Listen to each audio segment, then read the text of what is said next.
Hi everyone, it's Tony Tonkin here from Things That Matter. Just dialing in to see whether or not we can generate a little bit more than the 9 or 10 people that have been accessing Things That Matter site. What we'd like to do is provide an opportunity for you to have a conversation with us, and we do this through other areas like Facebook. Those of you who can access Child Protection Party, particularly on Facebook. But this is an opportunity for me to rant and rave about other stuff that I think is important and that hopefully you might find important as well. And why not have this conversation? Because I've got nothing to do here this evening apart from talk to you, apparently. So join with us, have a conversation. If you want to put some comments down below, please do. Just remember to like what it is that you see, hopefully subscribe to what you see, and please, if you can, please make sure that you can ring the bell. So I just wanted to say hi to all our people, our friends in Victoria. We recognise that you're going through a really tough time at the moment, and we're kind of feeling for you in a way. I mean, we were there initially when the virus broke, and we did our best to be able to manage that. And in South Australia here, we've done pretty well. In Victoria, unfortunately, it has broken again for you, and it's very unpleasant to know that you're having to be locked down. I am rejoicing, though, in the fact that we now have a lot of football, as it turned out, as the AFL are endeavouring to squeeze their season together. And every night this week, for the first time in history, I've been able to watch football. Bit late. I just want to put a plug for KO. I'm indebted to KO. I don't necessarily like Foxtel specifically, but I do like the fact that there's a lot of golf and there's a lot of football in particular on KO. So thank you, Foxtel, for at least providing us with KO so that we can watch the sport that's of interest to us. So one of the things that, just on the virus thing, I just need to say that it's not helpful for us, I think, to start bashing people when things go wrong. What we really need to do is be spending our energy supporting someone like Daniel Andrews and his team. I did notice today, though, and I was curious about the fact that his chief health officer has resigned today and has not been on the podium with him for the last couple of days, apparently. No one knows the reason why he has resigned. One can only suspect that he was unhappy with his job. So there might be some sort of conflict there which is causing, I guess, a disruption within the team. But we do not know. So because we do not know, we cannot speculate. And it's unhelpful for us to make that sort of speculation. So that's the virus. Well, look, it's really sad to see what's happening in the United States, and it's sad to know that over 150,000 people have lost their lives because of this virus. And I think it's really sadder to notice that you have an administration who doesn't seem to care. I know that we have our problems here in Australia, but I don't think that anyone should have to suffer the sort of lack of care that you guys seem to experience in the US. So our thoughts are with you as well, and I'm not going to necessarily say whether I think that you should get rid of that particular person that's in charge of your administration or not. That's for you to decide on the 3rd of November. So best of luck. Hope it works out well for you all. But you know, we are here to support you in your time of need. I don't know what support we can offer.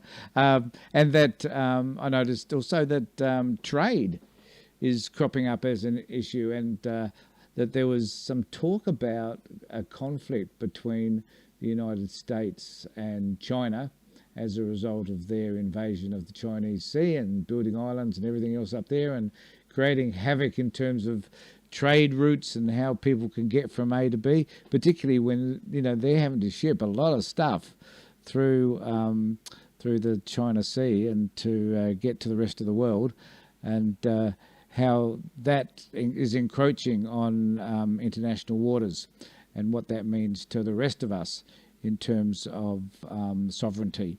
So who knows where that's going to go? And there we have poor little Australia, a large continent, very small in number, having to stand our ground as to who we're going to favour in that particular battle. So I was watching like two giants fighting from either side, and we're this little midget in the middle trying to work out which one we should be siding with, because one of them's going to win, and we want to make sure we're on the side of the one who's going to come out on top at the end. So don't know specifically what that's going to look like in terms of that battle, but it'll be worth watching. I also saw some references to the fact that someone was predicting that this could lead to another war. Heaven forbid that should happen. And I guess that sort of fear mongering, I wonder whether it's helpful. But they did draw an analogy between World War One and the Germans, and how when one particular power seems to be becoming economically more powerful than another, that it leads to conflict. And I think that in that case it was probably, correct me if I'm wrong, it was probably Britain becoming the more powerful nation. Or it might have been the other way around. Who knows? I'm not a historian.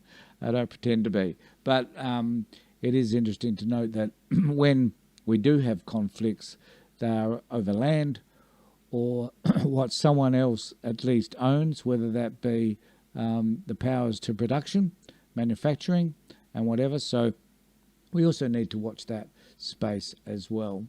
And I think that it's really important that we keep our ear to the ground around some of this stuff. We're in troubled times. There's no disputing any of that.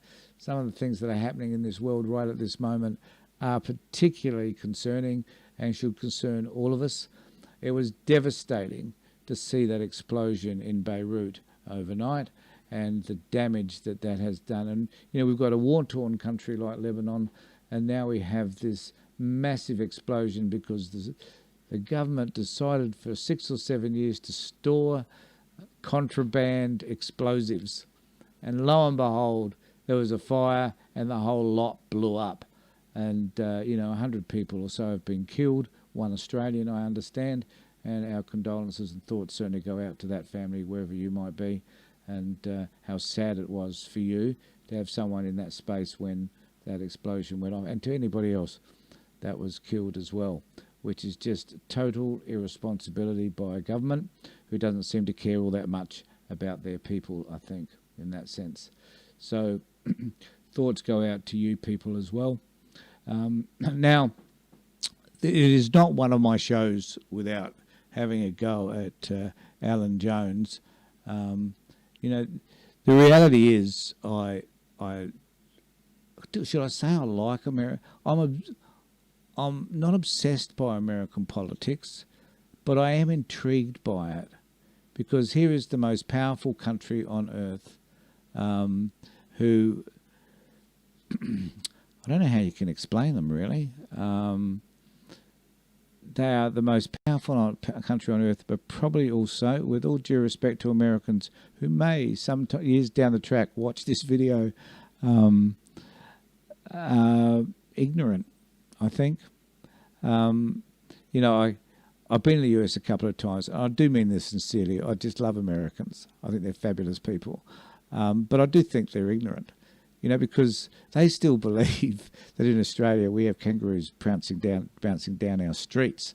And that I can remember not all that long ago, my son, my eldest son, is in Ireland, and he was talking about what the Irish think of Australia, and most people think it's a really dangerous place to live. And when you have conversations about, we have the most deadliest snakes in the world, the brown snake here in Australia, which sort of sit out in our backyard, basically, where I live. Not what you can see directly behind me, because that's fake. I want you to know that, right? But the snakes are pretty deadly. If you get bitten, don't touch them, right? Don't tread on them, right? Not all that many people in Australia die from snake bites. It just so happens that we have a lot of deadly snakes around. We have crocodiles up north. I guess they're pretty deadly. A few people die from that. We have because we're surrounded by water. For those of you that didn't know, we're an island, and we have lots of sharks. Recently, there've been lots of shark deaths or attacks, which is most unusual because Australians are really good swimmers, and normally we can outswim sharks. So, unfortunately, a couple of times that hasn't happened.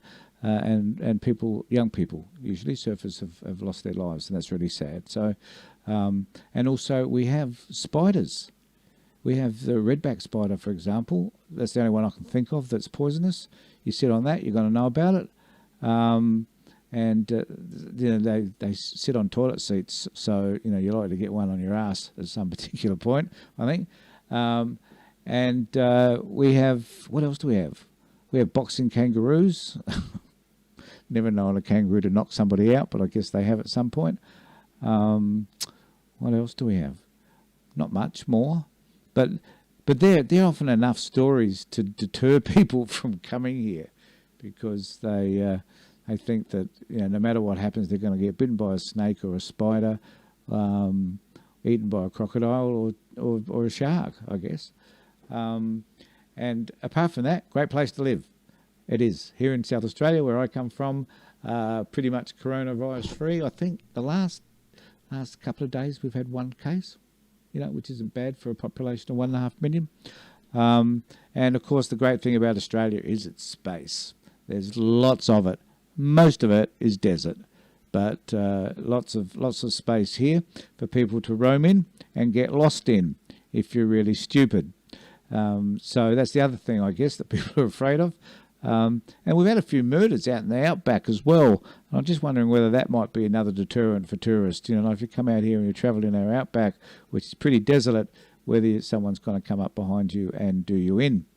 So these are the reasons why you shouldn't perhaps come to Australia. Right at the moment, you can't come here anyway. Bugger it. So who cares? But when the virus is over, just remember that I said that this is a dangerous place to be. So don't come here. But it's a great place. And we're very fortunate, those of us who live here, very fortunate to be here. Most multicultural nation in the world, but sometimes we act like dicks when it comes to how we treat other people. There was an article in the paper. I haven't got a copy of it here. I probably should have thought of this before I started this rant. But there was an article in the paper. No, it was in Media Watch, worth watching on the ABC, iView, plug for them.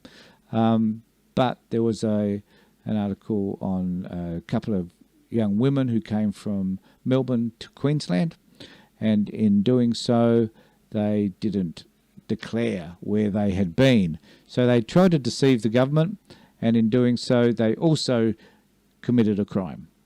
And there were lots of articles, terrible things were said about these young women because they appeared to be of another ethnic origin, another different to white, I guess, whatever that means. And so a lot of people started to attack them. And even though they've done the wrong thing, no one's going to deny that. They should have declared where they were from, and it may have stopped some of the outbreak in Queensland. But at the end of the day, no one needs to be vilified in that way, no matter who you are. And then, comments like, go back to where you came from. God, I hate that. God, if we all had to go back to where we originally came from, that'd be Cornwall for me. I don't know if I want to go to Cornwall. It's too cold. Besides, I can't speak the language. So, we need to be careful about what it is we say. We all came from somewhere else apart from the Indigenous people of this country, which is another issue, and I won't go into that right now.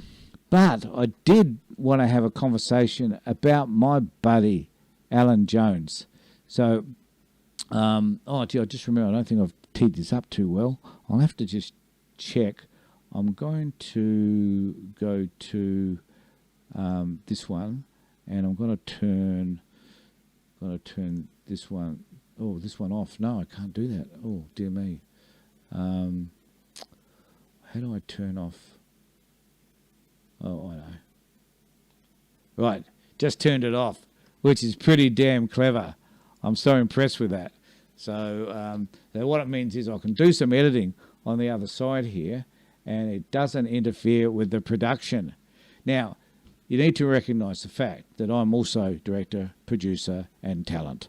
And here I am talking to you all because I'm doing the whole lot. Setting it up, putting in the music, putting in the background, and being the dick that I guess I am.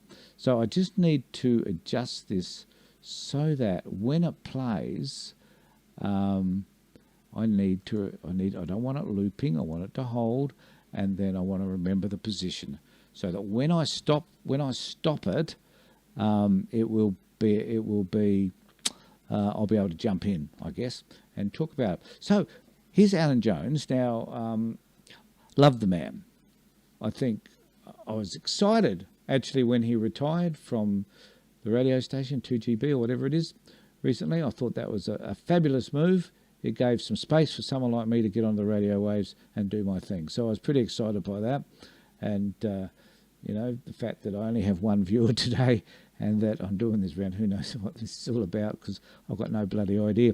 But anyway, I just wanted to play for you in case you do view this in 10 years' time, way after I've passed on, realise what a dick I really was and that you're glad you didn't watch it earlier.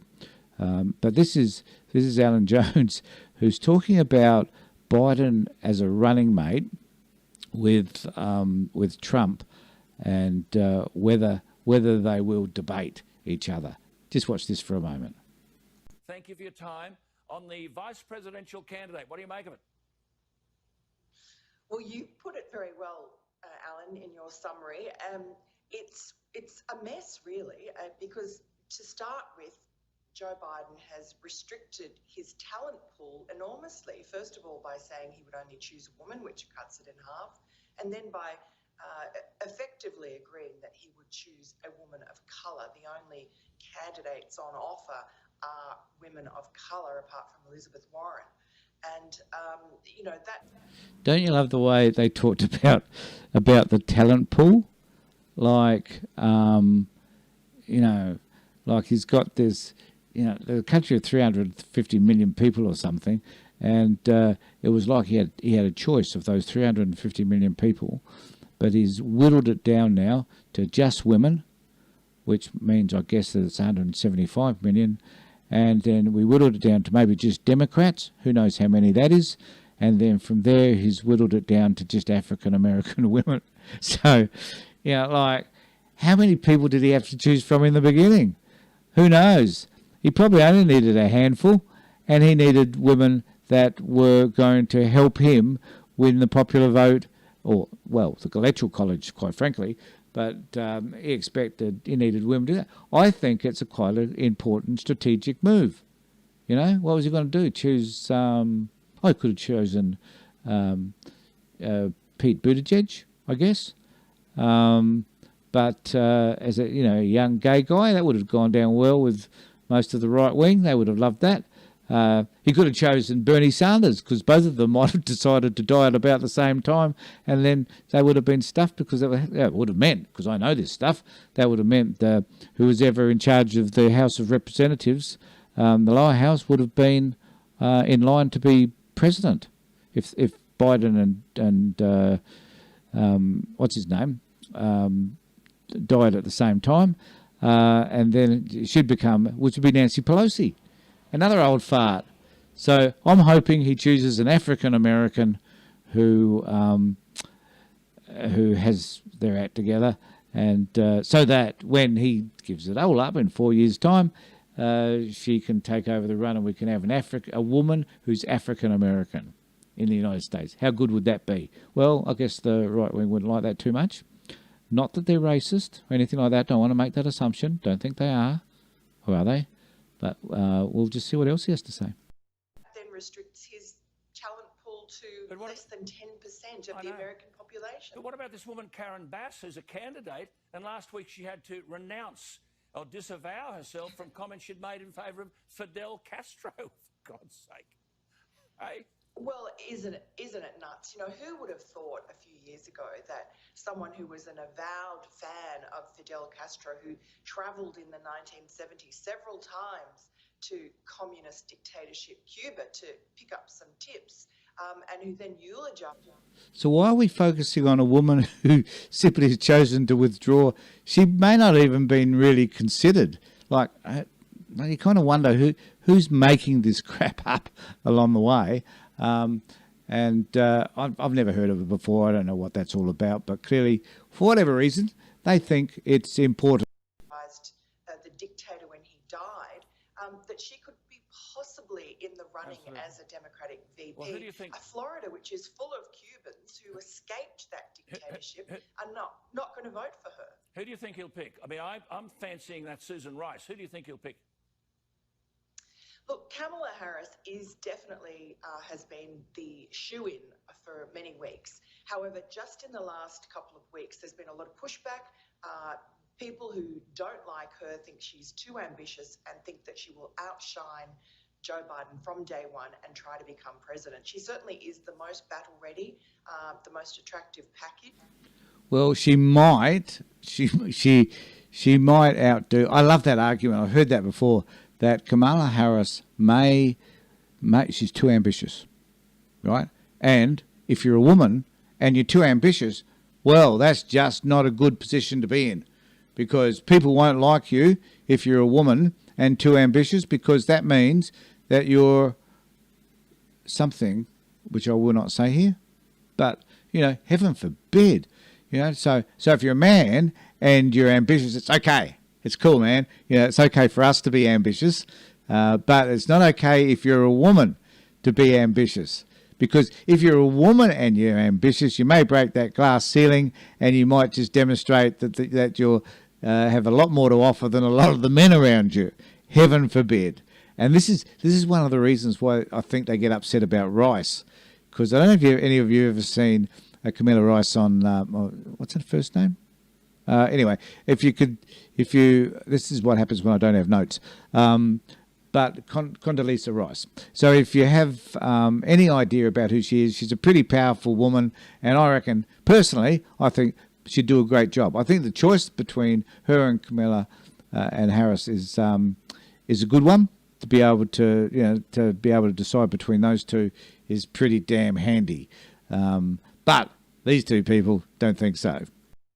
Susan Rice has a lot of baggage, but yes, she is being pushed forward at the moment. And this is the fight that's going on behind the scenes. Absolutely. And why they've had to now delay it. It was supposed to be announced on Saturday, and now who knows when. What about these presidential debates? There are always three of them, and I see that this fellow on CNN, a bloke called by the name of Lockhart, he used to work for Bill Clinton, and he's telling Joe Biden, whatever you do, don't debate Trump.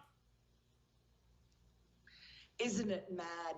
Look, he's just one of many. It mostly comes from the New York Times. Some people like Tom Friedman, a columnist there, who has taken it upon himself to sort of school Biden on how to beat the evil Trump. They're all saying, no, please don't do whatever you do. Don't debate Trump. And they're not admitting it's because Joe Biden has serious cognitive decline, which anyone who's seen him up close, as I have, knows and can tell from a mile. Don't you love that argument about cognitive decline? Well, where am I really? He's, and you look at Trump, and you think, okay, I guess the argument could be, which one of these people has a greater cognitive decline than the other? And what an interesting election is going to be. Who's the greatest risk to the country? Someone who started off with cognitive decline and has got the job, versus someone who has got moderate decline maybe, and who's potentially will get the job. So we're going from the fat into the fire. Well, I don't know, but it does make you wonder. And so now there's this discussion around debating. So who should he debate?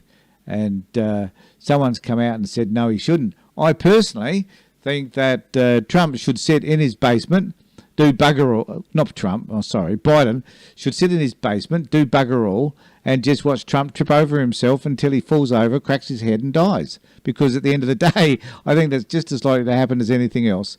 And I've got, in a moment, I'll just play you an example of Trump's stupidity, because it's not just about whether he remembers things.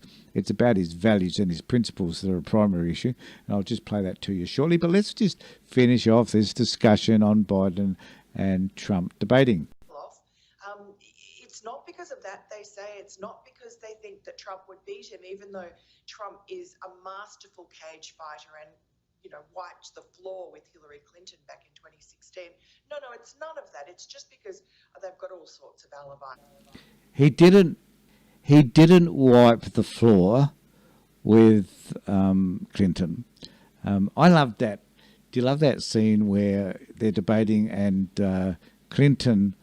and Clinton's on the stage talking, and behind her is Trump like a shark, sort of circling her, And I just thought, how disrespectful was all of that? And I thought, God, what a round of applause she would have got if she turned around and punched him in the nose, And I don't think Biden would ever stand for that sort of stuff either. So hopefully he'll turn around if that happens and punch him in the nose. Who knows what's going to happen?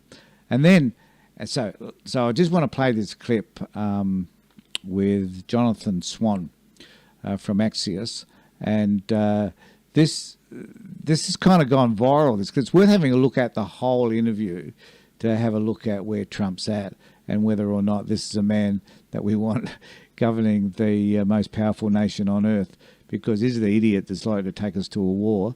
So let's just have a look at this particular interview, because this is about Lewis's funeral and recognising whether or not Lewis was a great man or not.